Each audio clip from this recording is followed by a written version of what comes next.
Hello, welcome to the channel. Subscribe, leave a like, and don't forget to write a comment. Enjoy watching. I got to Mom's house an hour early, just like every year, because God forbid brunch doesn't start with the smell of cinnamon rolls and the clink of dishes arranged with surgical precision. She likes things neat, tables dressed like Macy's window displays, napkins folded into little Christmas trees, and coffee brewing like we're about to host the mayor. She acts like it's about holiday cheer, but I've learned it's more about masking the cracks.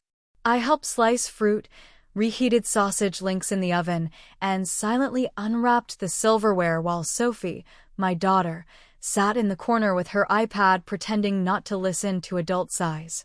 By the time everyone else rolled in, the living room smelled like nutmeg and pine sol. My Uncle Dennis was the first through the door, already loud and already sipping something that wasn't just orange juice. He gave me a wet hug and said something like, "Still working too hard, huh, Em?" I gave him a smile that didn't touch my eyes and nodded. That man has never paid his own rent a day in his life, but sure, let's talk about my work ethic. Then came Mom with her usual flurry of half compliments. "Emily, you look so rested. Are you getting enough sleep?" Which we both knew translated to "you look tired," but I'm too polite to say it straight. I mumbled something about eye cream and dodged the follow-up questions she always wants to ask but never quite does. It's easier for her when I look fine, act fine, and keep it all bottled up like a good daughter. Grandma Rose showed up with a paper bag full of her famous pistachio muffins and a stare that could burn holes through steel. She never says much, but when she looks at you, you feel it. Sophie gave her a shy wave and Grandma winked back. No words exchanged. Just two women in different decades, understanding something about silence. We all sat around the tree and exchanged gifts, some too expensive, some thoughtless enough to be insulting. Jake, of course, waltzed in last. No explanation, just that swagger like he'd stepped out of a startup ad. His coat looked expensive, his hair styled like he still gave a damn, and his tone was already condescending before he even opened his mouth. Well, if it isn't Saint Emily," he said, tossing his keys into a candy dish like he owned the place. "Still running the Mom Olympics?" I smiled and stood up to hug him, even though I didn't want to. My stomach clenched.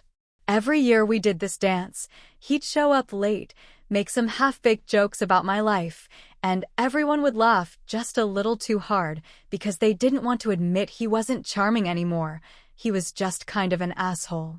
He gave Sophie a pat on the head like she was a dog, then flopped onto the couch like his presence was the best gift anyone could ask for. I saw Grandma's eyes follow him, sharp and deliberate. She didn't say a word. While Mom fussed in the kitchen and Dennis asked for more orange juice, Jake decided to start the show. "So, he said loudly, one hand behind his head, "still working two jobs and dating none of them?" I laughed politely. That kind of laugh that feels like chewing glass. "Still getting your career advice from Reddit?" I shot back. The room chuckled, and he lifted his glass like I'd given him a compliment. Sophie, God bless her, looked up from her tablet just long enough to sense the storm in the room and went right back to her game. Kids know when to disappear. Jake continued, undeterred. "Man, it must be nice, though," he said, stretching out like he was the king of brunch. "No husband, no mortgage, no real responsibilities." The air went solid, like something had sucked all the warmth out of the cinnamon and coffee and replaced it with the sharp, metallic scent of blood in the water. My smile stayed frozen, but my fingers tightened around my mug. It was Grandma who spoke, calm and cold. She didn't even look up from her cup. Just sipped her coffee like she was commenting on the weather. "Interesting," she said slowly, coming from someone who just got laid off by her company. You could hear the second the fork clinked on the plate. Everyone froze. Jake blinked, like he hadn't heard her right. Dennis gave a low whistle. Mom's jaw dropped. Jake's face turned the color of uncooked meat. "What the hell, Grandma?" he muttered, but she just kept drinking, not even sparing him a glance. "And me?" I didn't say a word. "Not yet." I sat there, heart thudding like a drum, watching the show I didn't have to start, but sure as hell would finish. Because Grandma had just dropped the first grenade. And I had a whole damn arsenal waiting. For a full 5 seconds after Grandma dropped her little truth grenade, the only sound in the room was the quiet ticking of the kitchen clock and the slow, methodical sip of her coffee. Jake's smirk evaporated so quickly it was almost funny, like watching a balloon deflate midair and plop to the floor. His body went rigid, the color drained from his face, and his eyes darted around the room like he was trying to find an exit that didn't exist. And I just sat there, completely still, trying not to let the smirk creeping up my own face give away how satisfying it felt to hear someone else finally call him out. Mom immediately leapt into damage control mode, which she's been doing since the 90s, flapping her hands like she could fan away the awkwardness. Mom? Really? She gasped, her voice already an octave higher than normal, like we were all kids again and Jake had just dropped the F-bomb during Thanksgiving grace. That's not appropriate, not at Christmas. But Grandma didn't flinch. She didn't even glance in Mom's direction. She just set her mug down with the precision of someone who'd lived through more than 80 Christmases and decided she was too old to pretend anymore. Not appropriate, she said calmly, is pretending you're still employed when everyone knows you're not. Then she folded her hands like a judge preparing for closing arguments. Jake opened his mouth, closed it, then looked straight at me like I had something to do with this. Did you tell her? He hissed, like we were in the middle of some secret conspiracy. Did you run your mouth, Emily? And just like that, the attention shifted to me like it always does. Like somehow I had to carry the weight of the truth even when I never asked to be the messenger.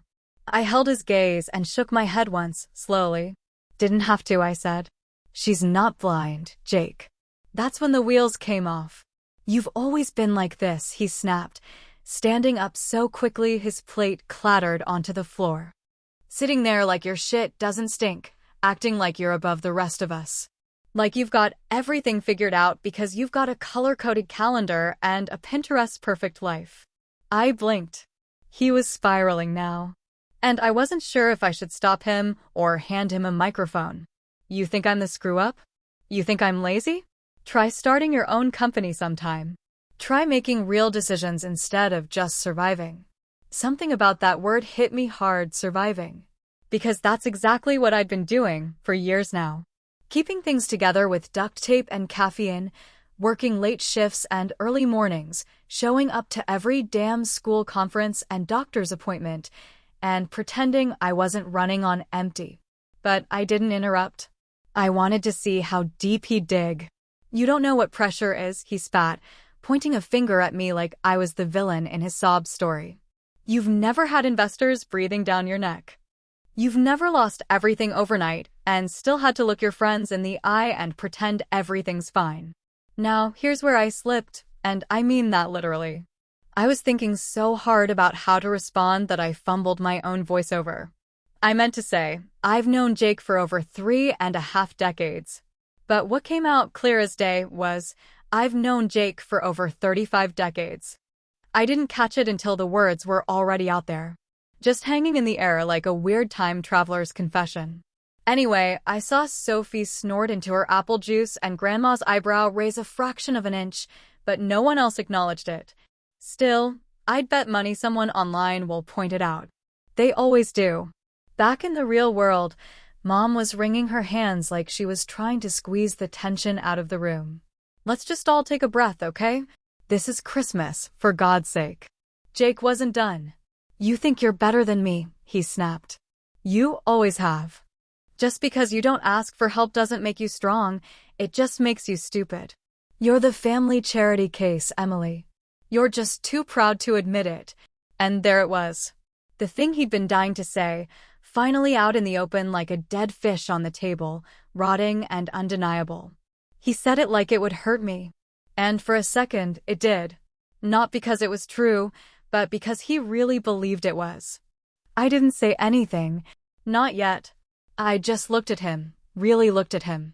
Not the version he tried to sell to us every year, not the tech genius turned victim, but the scared, Bitter kid still living off borrowed time and pretending it was a strategy.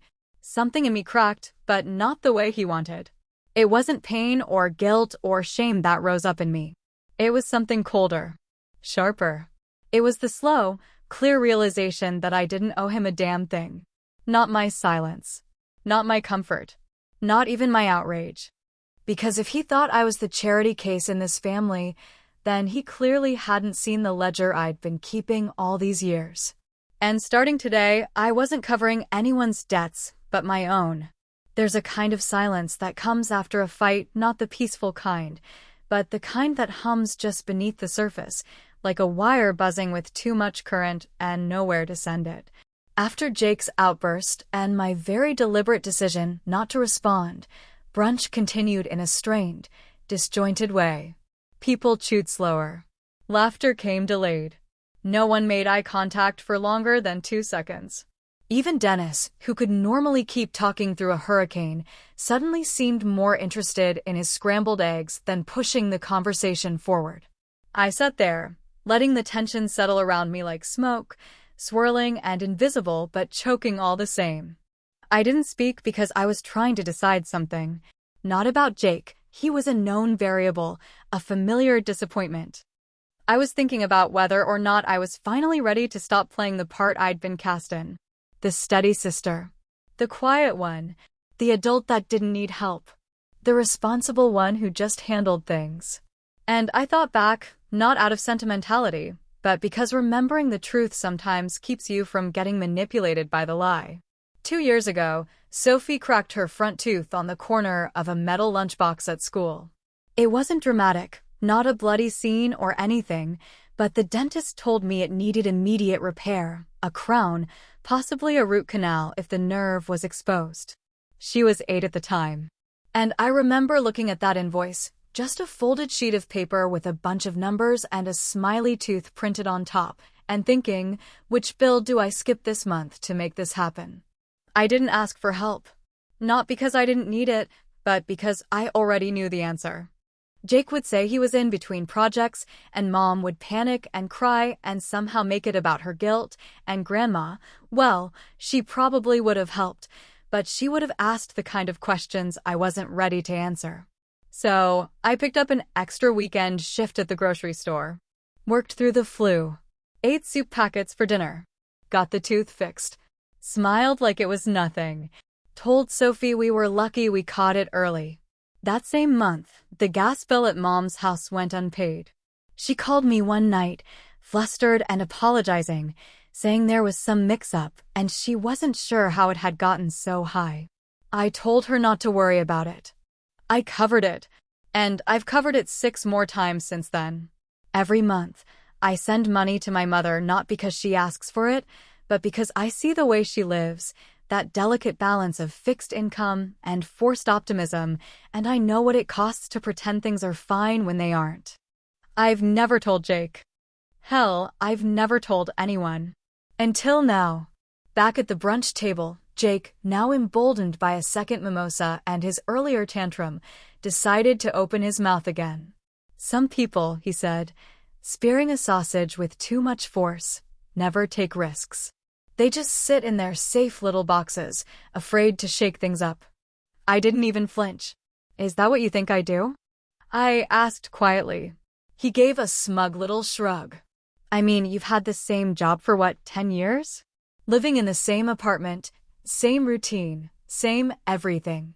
You act like that's noble, but it's just fear, fear dressed up as structure. I could feel Grandma's eyes on me, steady and unreadable. I didn't look at her. I looked straight at my mother. Her hands were shaking slightly as she wiped crumbs off the tablecloth, pretending she hadn't heard. I took a slow sip of my mimosa, then leaned forward just enough for my voice to carry without sounding theatrical. Mom, I said, clear and calm, what would have happened this year if your gas hadn't been paid? The room stopped again. Not the way it had when Grandma made her comment, but a slower kind of pause, the kind that creeps up and grabs people by the throat. Mom blinked, confused. What are you talking about? I didn't flinch. I've been covering your utility bills. Since February. Every month. Quietly. No credit. No applause. Just so you could keep the heat on and not worry about it. Jake snorted. Oh, come on. You're making that up. I can show you the receipts, I said, still calm. I have the bank statements. Want to see the ledger? Now he looked genuinely rattled. His mouth opened, but no words came out. Mom looked horrified, like I'd just announced I'd stolen someone's kidney. Emily, why wouldn't you tell me? She whispered. I shrugged, finally letting my voice carry a little weight. Because you'd cry.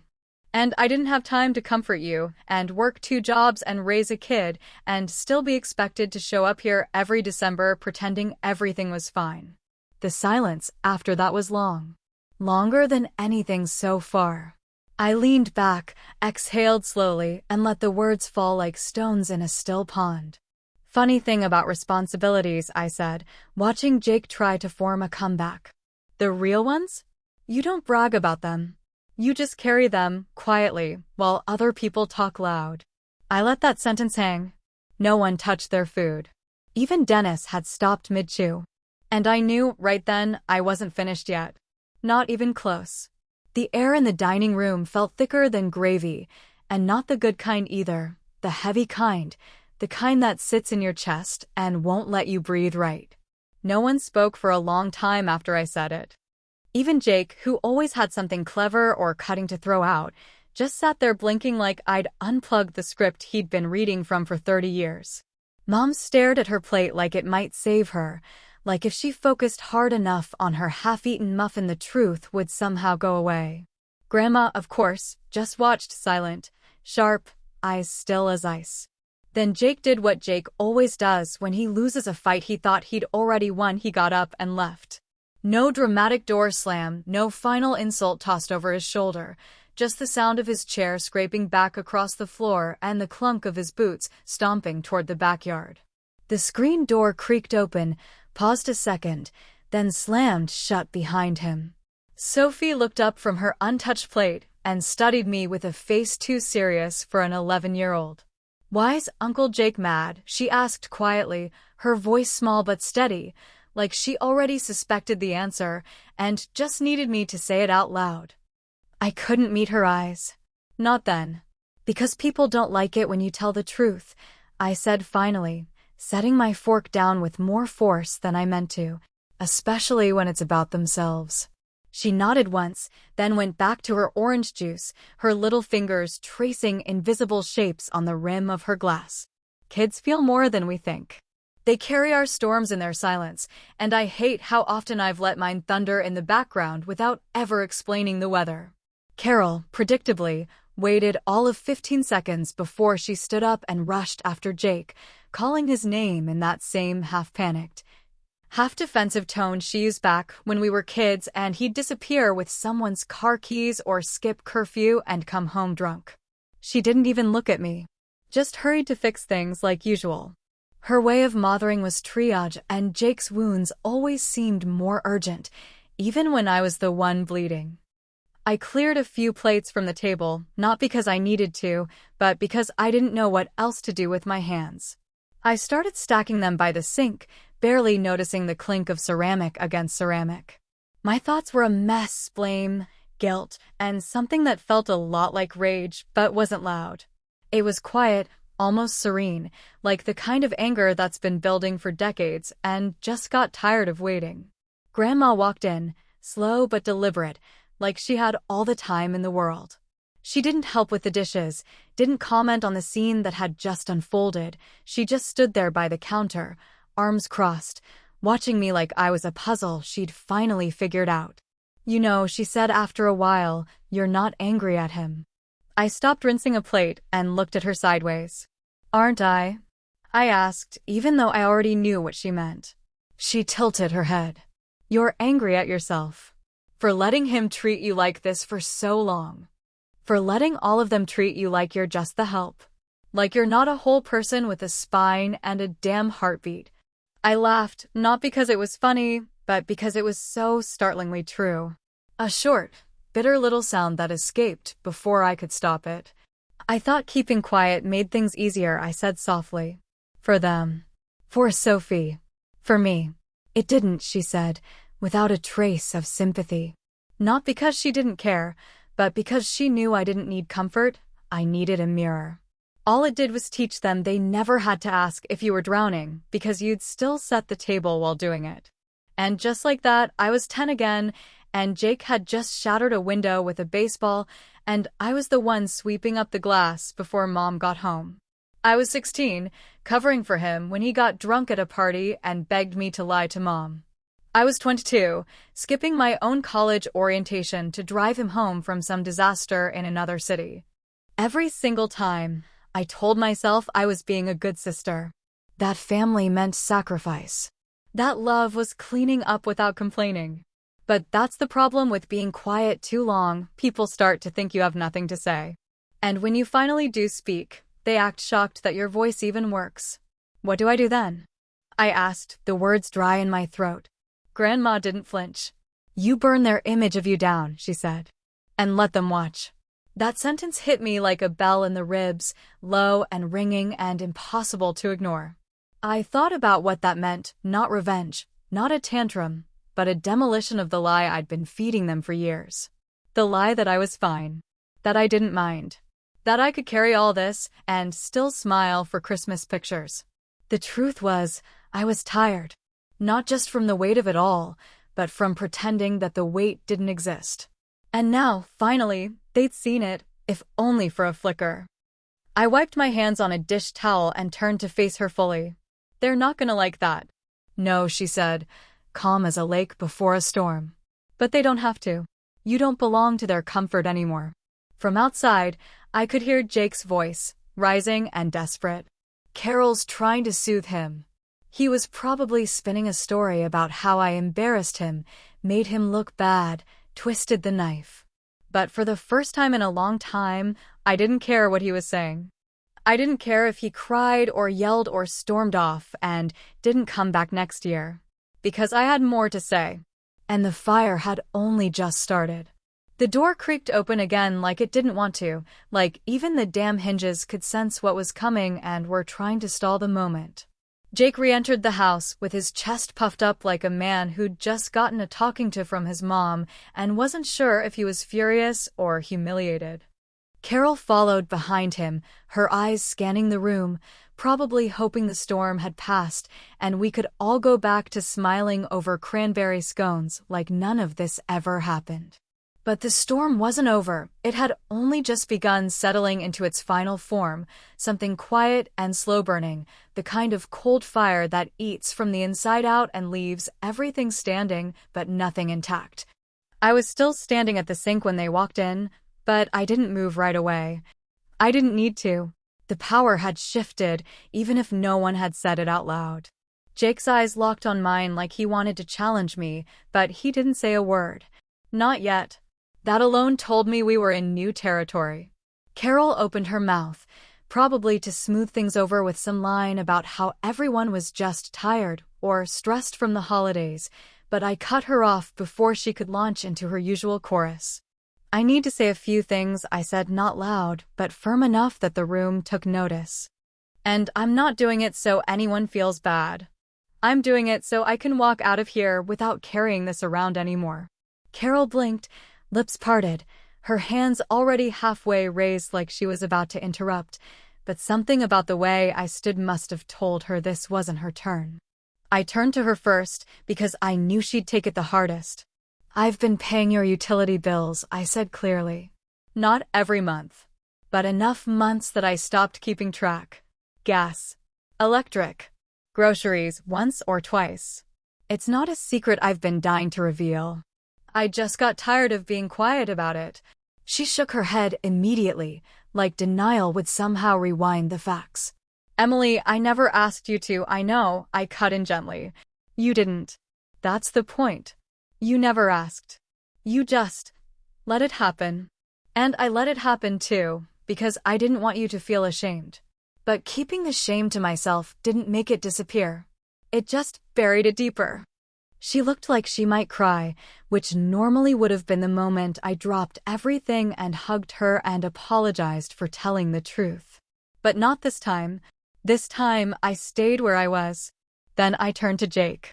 I could see the flicker of his old performance winding up in his shoulders, arms crossing, jaw clenching, the same act he used when he wanted to come off wounded but proud, misunderstood but blameless. "I'm tired of being your therapist," I said before he could launch into whatever speech he'd been building out there in the cold. "Tired of being your emotional landfill, where you dump all your insecurities and failures and expect me to sort through them like they're mine to fix." He opened his mouth. "You think you're the only one who struggles?" he snapped, voice rising like that would make him sound more right. "You think you're the only one under pressure? You think raising a kid makes you some kind of goddamn hero?" I didn't flinch. "You said I don't take risks," I said, each word slow and deliberate. "Try raising a kid alone. Try holding down 2 jobs, keeping a roof over your heads, paying someone else's bills on top of your own, and smiling through every birthday and every report card night so your family doesn't see you breaking. That's a risk. It's not flashy. No headlines. No stock options. But it's a daily gamble that most people wouldn't survive for a month."